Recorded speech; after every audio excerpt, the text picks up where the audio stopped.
A winter storm fueled by blizzard conditions unleashes its fury across the United States plains and upper Midwest, causing heavy snow, freezing rain, and strong winds.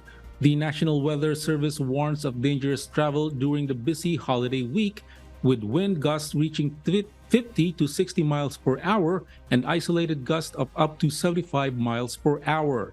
Blizzard warnings are in effect for parts of Nebraska, South Dakota, Kansas, Colorado, and Wyoming. The total snowfall over Monday and Tuesday have exceeded approximately a foot in some areas, while an additional 6 inches or more of snow is expected in South Dakota, Nebraska, and Wyoming. The storm has already led to road closures and accidents due to low visibility.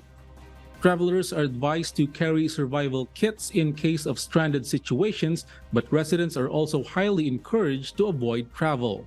For some regions, the winter weather threat shifted from snow to ice, with sleet and freezing rain causing scattered power outages and icy conditions. Ice storm warnings are in effect for portions of the Dakotas and Minnesota. Despite the disruptions and accidents, the situation is anticipated to improve by midweek as storm loses its potency.